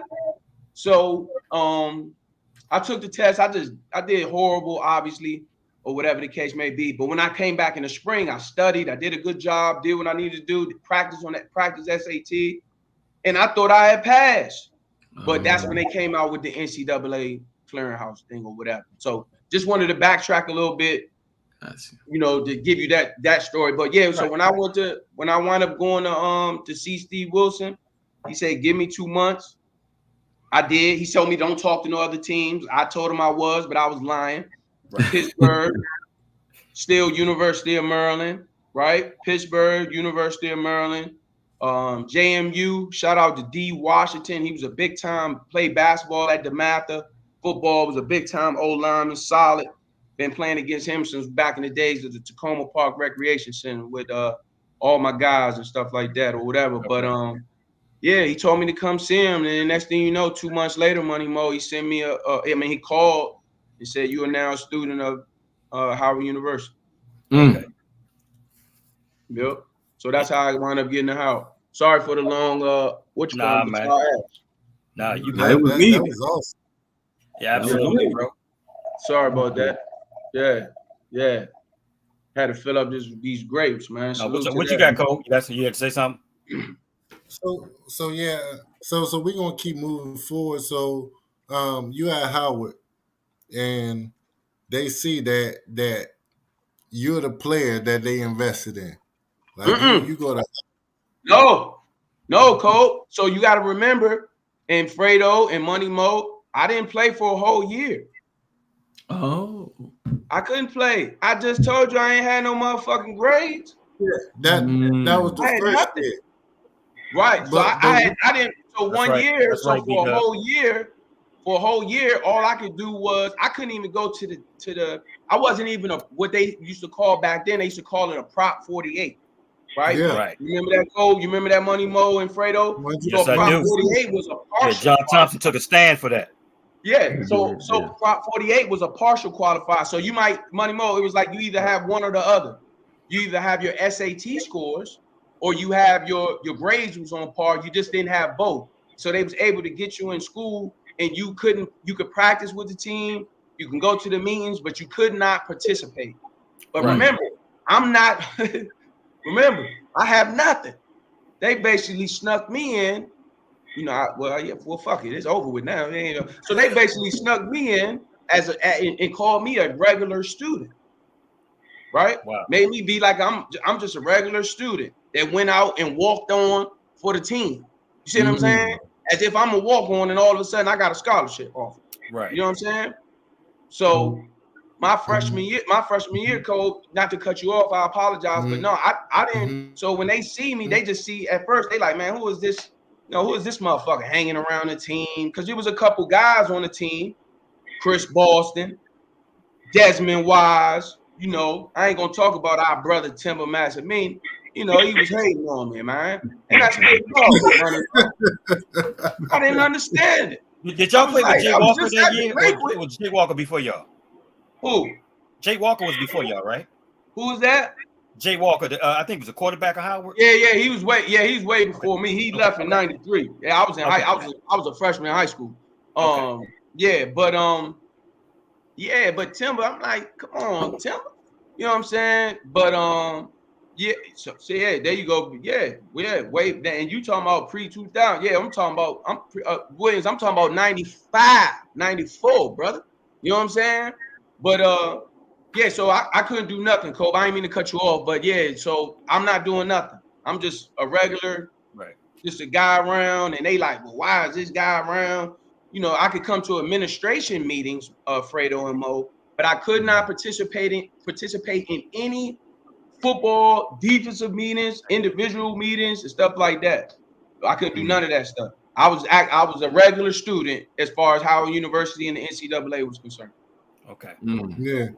But once you got on that gridiron, right. Okay, all dividends was paid out.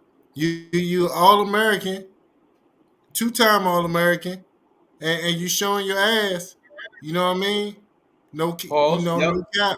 Pause. No cap. Yep. You got a lot of young boys watching, man. KG and them wild little niggas, man. Excuse my language. Right. So wild, now you doing your thing, you know, at Howard. And you showing that the investment that they paid for is in full return. 100%. Tell me how the NFL recruitment started to be. Well, that's a great question. So they realized they got their return the first time I touched the ball. I told Steve Wilson, I told my brother Pumi, you got to remember I hadn't played. Pumi hadn't played. Pumi had just transferred there from East Carolina.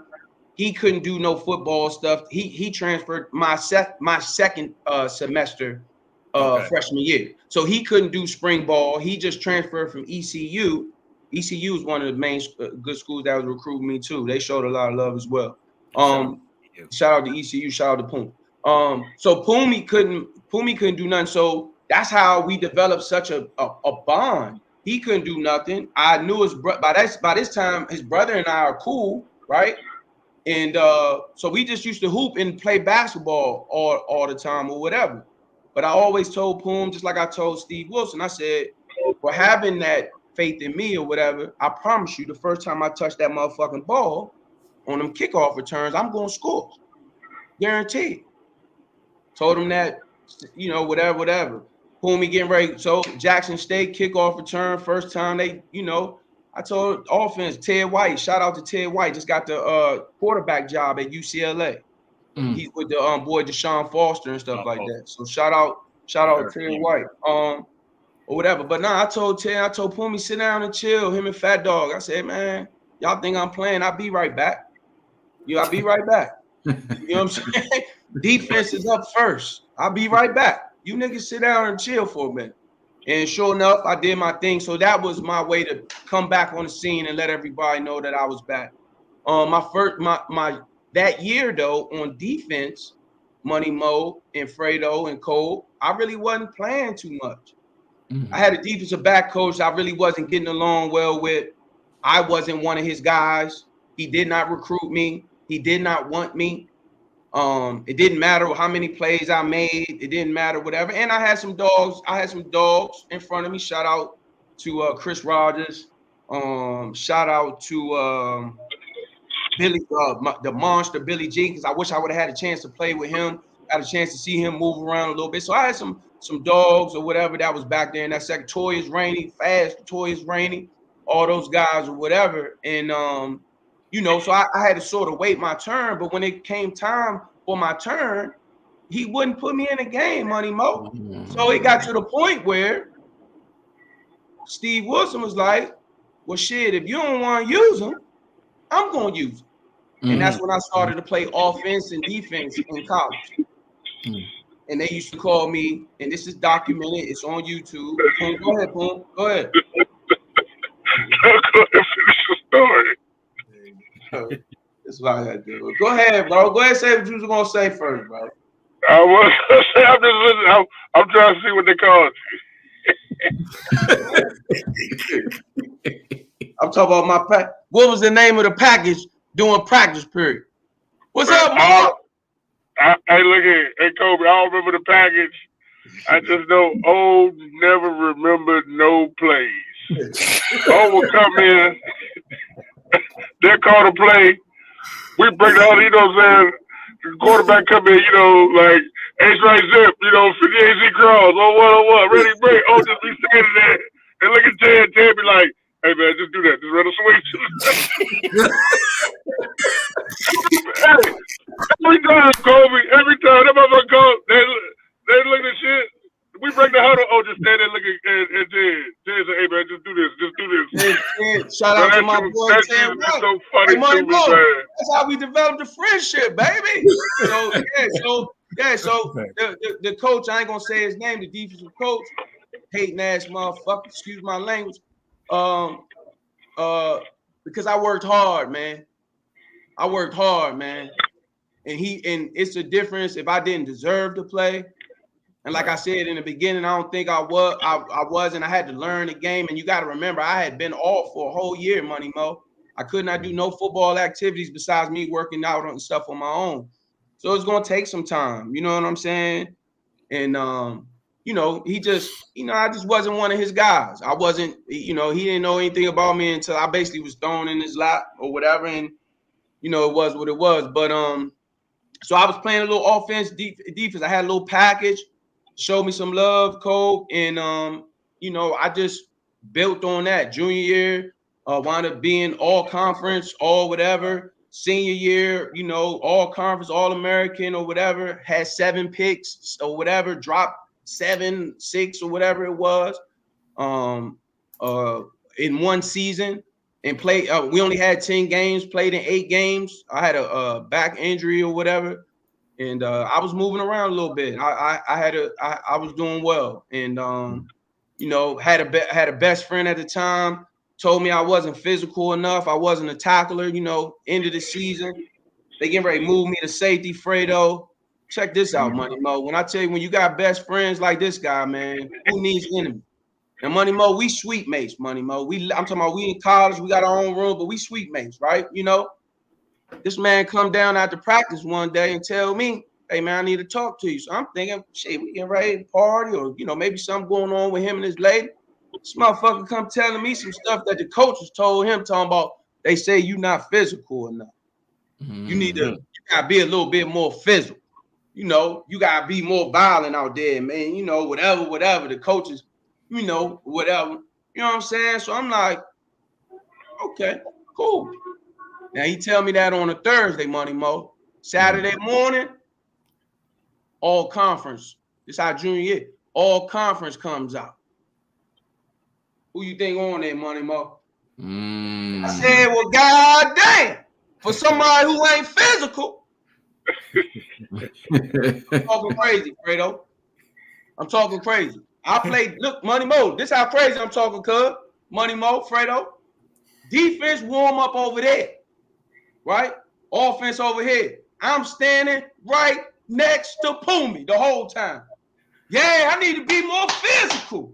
Right next to Pumi on the offensive side of the ball. You hear me? See, I'm getting ready to go down 7-5.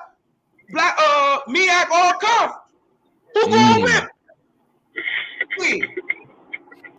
So that's what yeah, my mom, wow, bro. So senior year, wound up balling out, doing my thing, and yeah, so that's what led me to the agents and stuff like that. Had a couple agents recruit me and from Big Bro Springs agents and agents from around the area, agents that I'm still with now. I mean, good friends with to this day.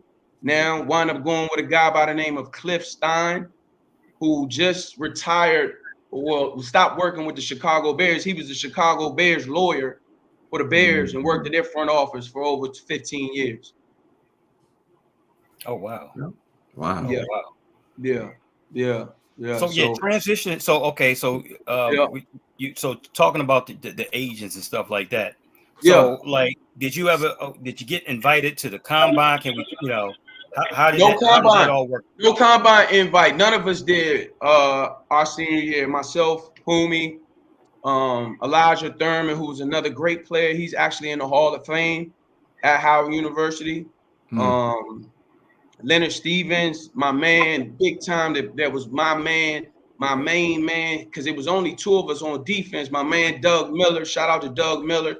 So, you know what I'm saying? Obviously, Pumi. Pumi was all conference. Pumi won a best offensive lineman for all. It's only one person ever, Howard University ever, to win it. It might even be in Black college history. I think maybe one or two. But Pumi won an award for the best offensive lineman in all back then. I think they call it FCS or FBS. What is it? FBS now. But back then it was called Division I AA. So he won the best offensive lineman our senior year for Division I AA. What's up, boy? Salute. I see you in the morning. You know how we do. What's up, Leonard?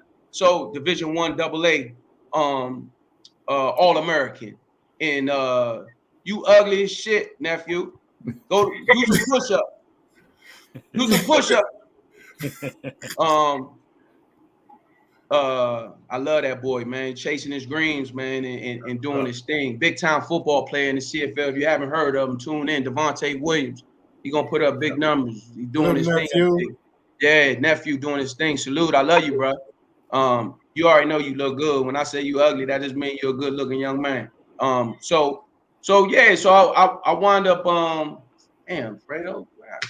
No, we're talking about from a professional standpoint. So we talking about going, the agents or whatever. Then we going to talk about going. Yeah, so I didn't get drafted.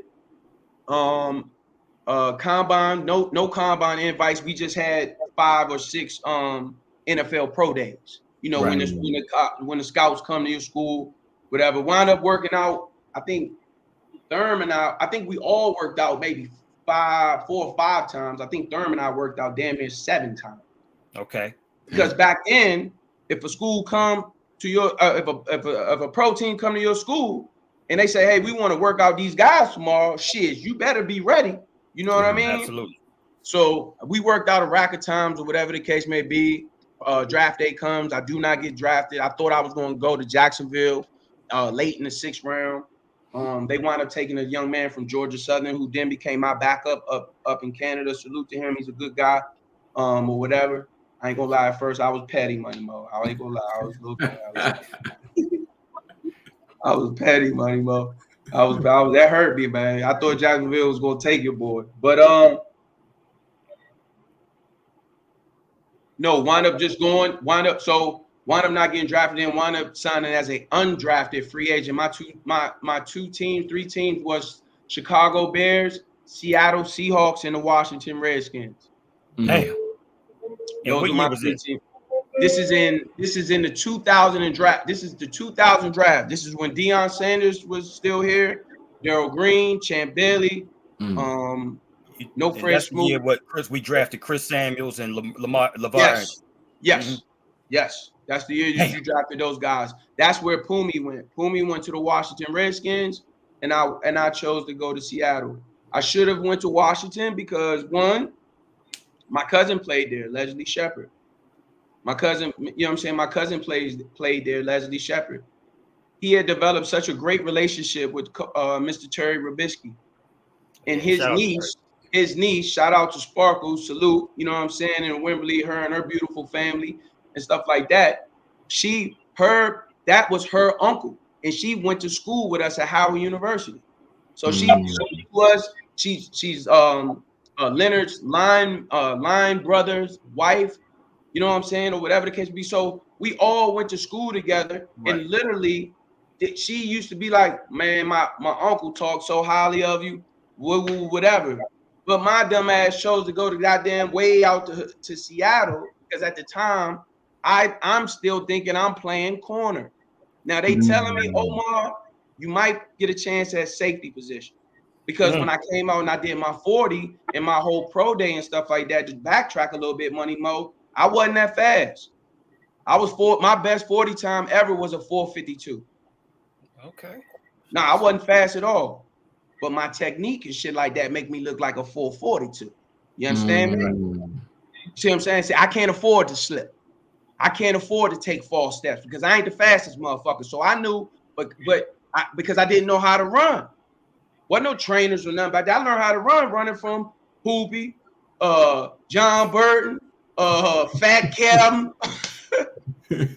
Shout out Matrice, Keisha. Right. I'm running from them, the bullies. These motherfuckers taking my bike. You know what I'm saying? I'll be right back. You don't see the motherfucker for 2 hours. You know what I'm saying? So that's how I'm learning how to run. I don't know how to run, you know? So I didn't run a fast 40, but I did real good at the 225 test, and I did excellent at the short shuttle stuff, you know, things like that, short shuttle and L drill. Did 225 21 times. I think I did it more than Pumi. How many times you do it, bro? 29. Oh, I don't remember that. But yeah, so you know what I'm saying? I'm sure you don't. Yeah, I don't remember. I did 21. I got up and went outside, got ready to warm up. You know what I'm saying? You know, I don't remember 29, but okay. If you say so. You worked out in Seattle, and then so what happened? And out to Seattle. So I go to Seattle, get cut, wind up getting released. What last cut? One of the last cuts? The third one. Back then they had 4. Am I right, Puma? Or they had 3? Yeah. They had 3 or 4, whatever. I wound up getting cut. But I wound up getting cut after the 3rd preseason game. Okay? Now, I played cornerback. No disrespect. He's a great man. What was it? He's a great man. But the defense that I played in was, Omar, here goes your man. We might play a little bit of zone every now and then. I holler at you timeouts and halftime. You know what I'm saying? That is your guy.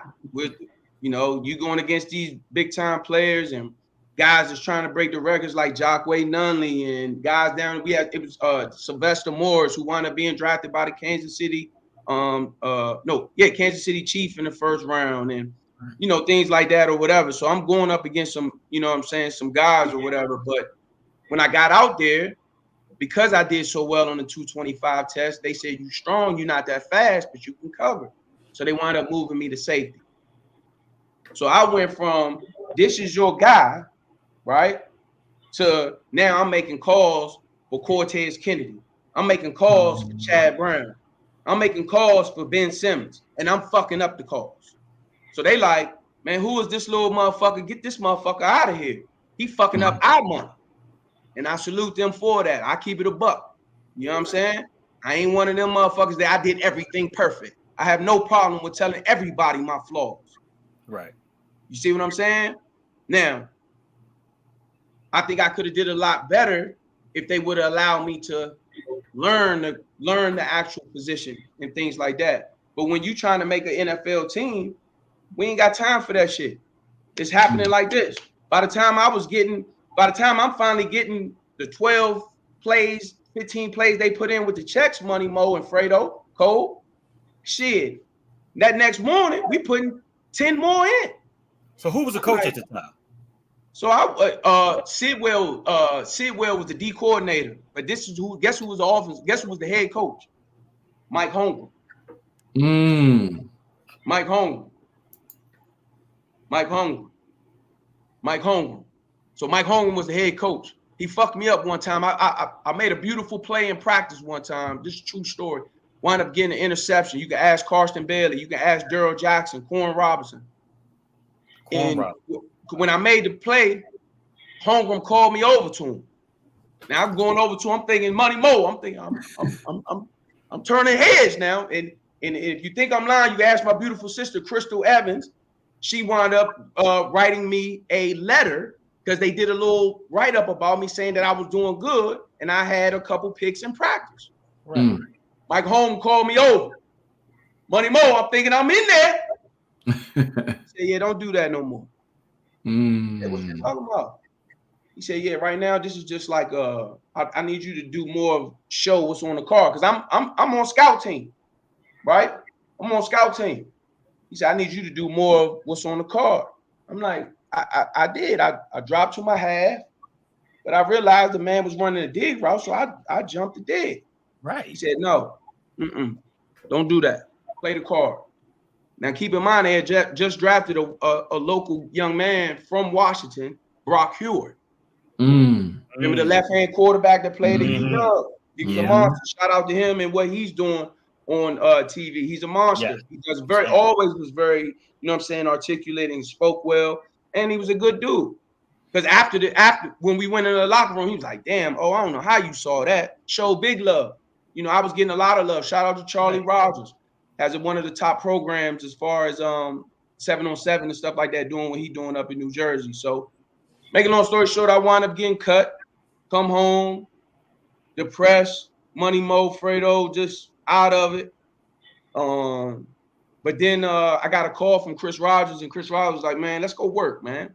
And we went and worked out, and my agent at the time was like, Omar, have you ever thought about Canada?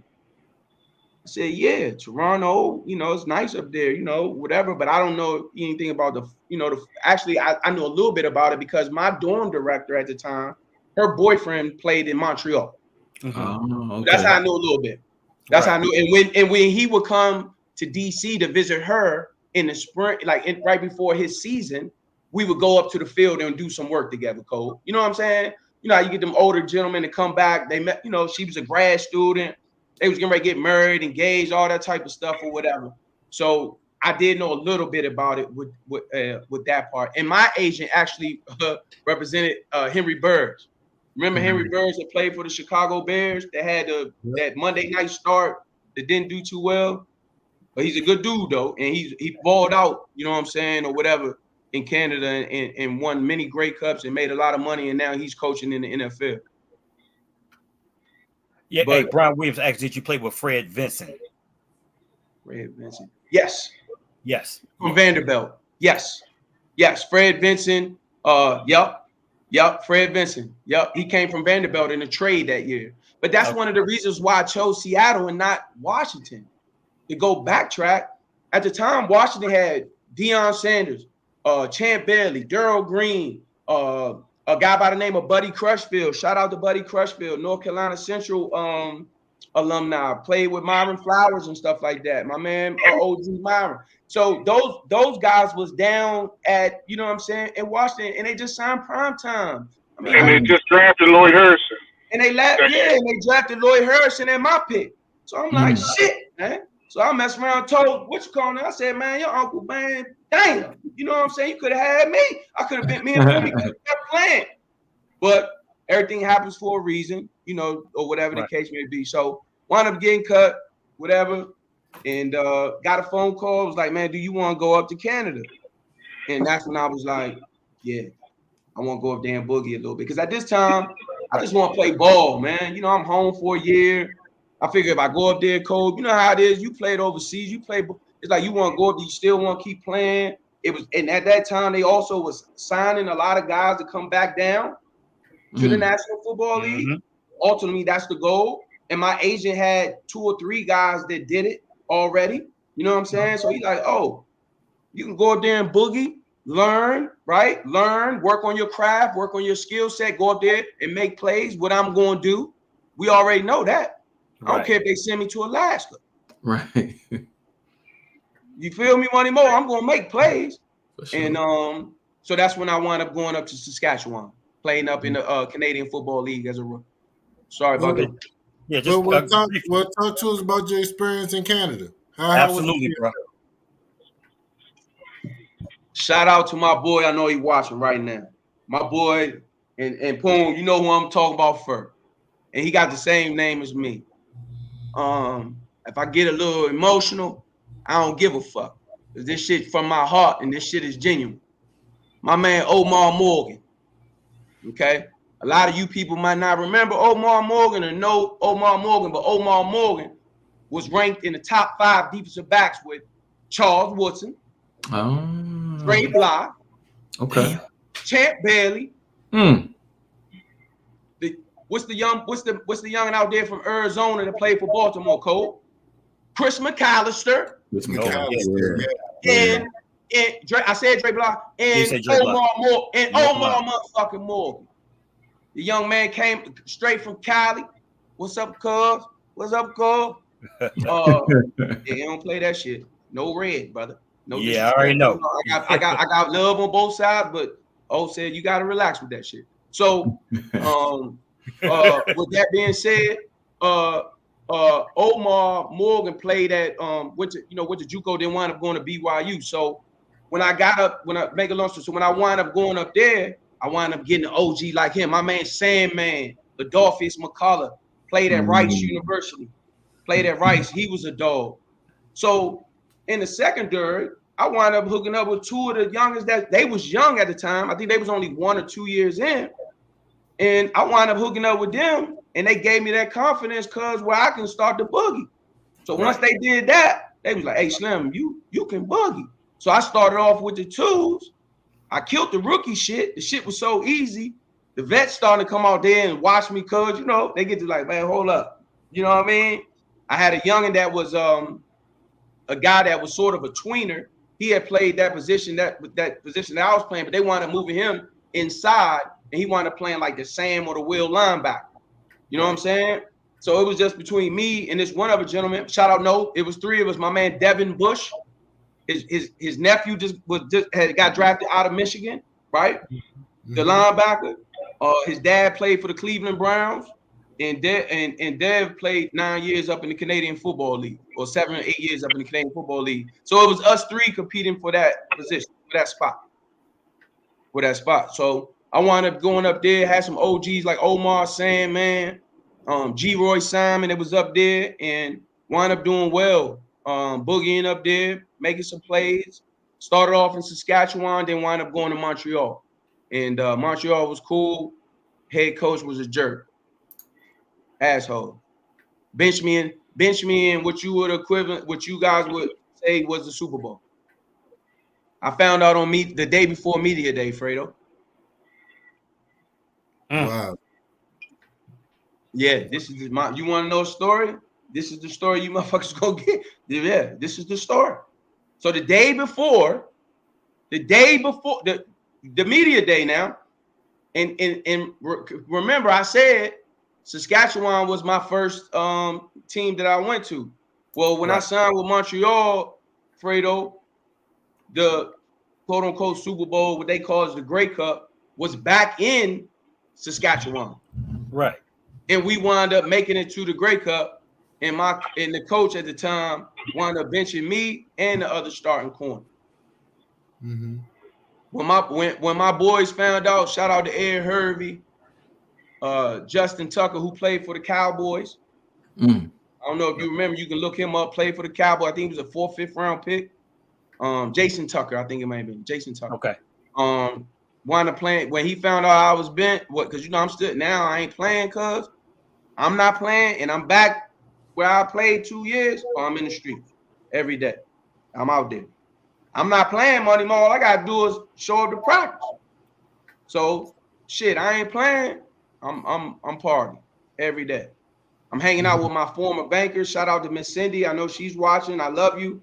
Going over there, eating dinner, chilling with her and her husband Doug, and or whatever. And wound up getting benched. They wound up winning and killing us. And then I wound up signing in Montreal. Played there for a year. Then I wound up going up to after I left Montreal, played in Calgary. I played in Calgary, and then I wound up playing in Winnipeg. Okay, what was your best year? What was your best year? I would say the year I got benched. The year I got benched for the Super Bowl, I made Eastern Division All-Star, which is like making, like, say if you make the NFC, All-Star team or whatever. I want the year he benched me. think I had like 4 picks. Second, I think I was second on the team in picks. But when I went to Winnipeg, I had a great year as well. I had a good year in Winnipeg. Oh, you a cornball. Oh, straight on. Look at him go. Look at him go, ladies and gentlemen. He got swag too. Look at that boy. Watch this though. Watch this right here. He resuscitate the joint. Hey, he started that shit. Hey, you started that shit. Started that. Hey, started that shit. Evans' second interception. Hey, Hey, look. And it was early in the year, Money Mo. It was early. Omar Evans, It was early in Money Mo. It was an overthrow, Money Mo. It wasn't nothing. Just a nice little game. It was just an overthrow. It wasn't like I broke one up. Playing zone the my responsibility. You at the right place at the right time. Had an open receiver. Matt Dominguez had a little bit of a I window like there. that number 4, Cuzzo. I love the number 4. That's why I wore, cuz. That's why I wore. That's why I wore, cuz. You already know. Yeah, so I just Winnipeg was a good time, but when we played in Montreal, we was vicious, man. We had a mean mob. Anwar Stewart, Keith Stokes, B Miles. We had some dogs in Montreal, but I love Calgary. Played with guys. I played with some dogs, man. Played with some dogs. It was good. Where you play with Jason Bray at? One of my bros. Calgary from shout out to Jason Bray from Hargrave. Excuse me, we played in Calgary together. Jason Gray and I, we played in Calgary together because I had came over from Montreal and they had re-signed him or whatever. And Jason Bray, Carson Bailey, shout out to KB or whatever the case may be. What's up, boy? What's up? T-Mix. Yeah, you already know my man T-Mix. Shout out. Okay. What's up, boy? Keep doing your thing. One of the best artists out here, young artists, Black African-American art. Beautiful art. You got to send me some pieces or whatever, or send me some pictures of some pieces so we can post them on the site. Salute, brother. Okay, so bro, before we wrap up, man, in terms of in terms of Canadian football and transition to, I guess, you training and stuff like that, I want you to explain to the viewers and listeners in terms of like how you transition from that. Well, I once again, big bro, Sean Springs. I used to, after my season was over with, because the Canadian Football League starts in the spring, right? They start like after Mother's Day or whatever, June, July. They play in the summertime or whatever. So when I was done playing, I would just go hang out with Sean, big bro Springs or whatever. And one off season, he said, "Hey man, I want you to come down to Arizona and train with me in AZ." So I was like, man, I don't know about no Arizona, man. Hell no. You know what I'm saying? I'm here. Howard University. I got Papa Lou, God rest in peace. We had George. Shout out to George. We had everything was already set here. Shout out to my brother Donald too. Shout out to Donald Griggs. I apologize. Without Donald Griggs, I wouldn't have been able to even be at Howard University. I love you. I love you, Pops. I love you, brother. Salute. And his son listening right now. What's up, boy? But yeah, so so I used to go to Arizona to train. So my former trainer became my boss. And what happened was I used to just stick around. I used to just stay around and watch and work with the college kids, right? That was trying to get ready for their NFL combine and pro days and stuff like that. So that was what initially got me into it. And I just like working with the youngins. I like doing DV stuff and learning and watching and stuff like that. I worked with a guy by the name of Sheridan Baptiste. He was awesome. Taught me so much about just the overall everything. Taught me about speed, taught me about weightlifting, he didn't teach me about the position skills stuff, but he taught me about everything else. It was awesome. So that was my transition and stuff like that. And for all the viewers and listeners out there, can you name like the past NFL players that you've trained? Yes. So started off with my little brother. If it wouldn't have been for him to help me start to go in that direction, Antoine Bethea. Ron Bartell, Nate Clemens, Terrell Suggs, Ryan Clark, Vincent Fuller, his brother Kyle Fuller, Ryan Shazier, Vincent Williams. I said Ron Bartell already. Who I'm missing? Poom. Adrian Claiborne. Shout out to Adrian Claiborne. Thomas Jones. Not Thomas Jones. I apologize. Julius Jones. Justin. That's football. Baseball player Justin Upton. Wow. Basketball player Ben Gordon. Who I'm missing? Paris. Pete Paris Lennon. Mike McAdoo. Mr. Tennessee, Vicious. Mr. Tennessee wound up getting him late. A DC legend. What's the D lineman played with the Marvin Austin. Yeah. And I said Nate Clemens.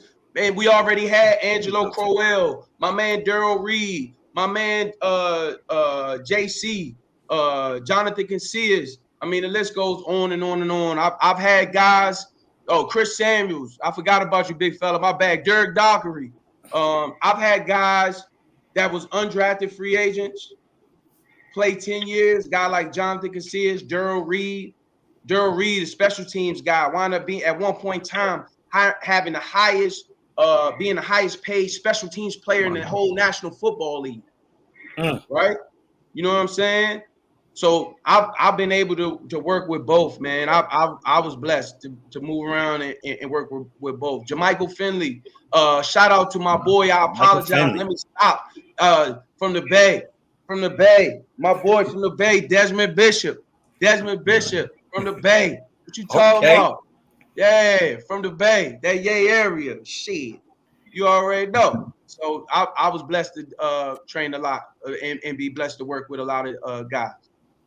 Okay, final question for the night, and then I'm gonna ask. Then I have something else for you to follow up with as well. Okay. Okay. What would Omar now tell a younger Omar back then? Take your ass to class. Shit is smoother. Okay. You gotta learn. You gotta play the. You gotta do that.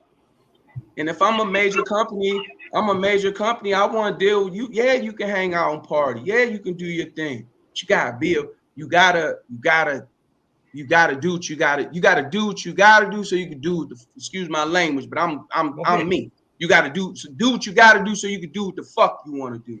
You understand me? So that means go to class, make it easier for yourself when you need to do what you need to do as far as off the field. You know what I'm saying? If I'm going to class, my grades is right. Now I can go to Penn State. My head coach went to Penn State. Miss Abe's house, I can say this now. I know her daughter's watching the show. Miss Abe's house, who changed my grades for me, didn't put the grade in until the last minute.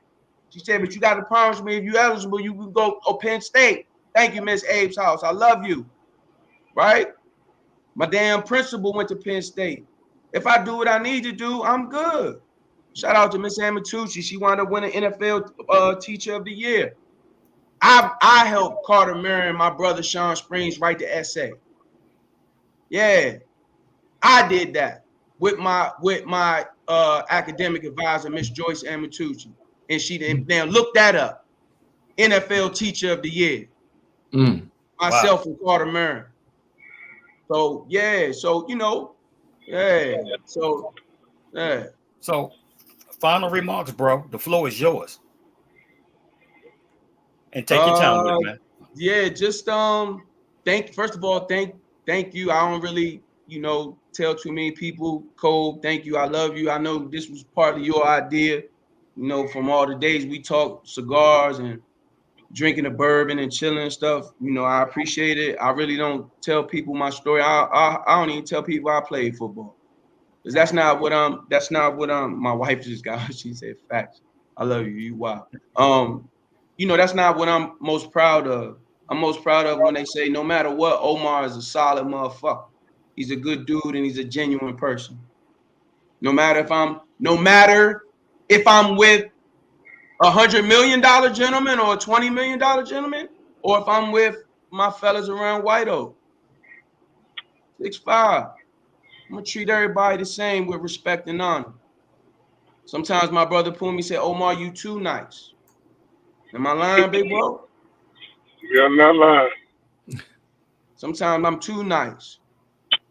And you know, I just try to always be, you know, solid. You know, don't matter what your profession is. It don't matter what you're doing. You know, one of my favorite guys, his name is Chris.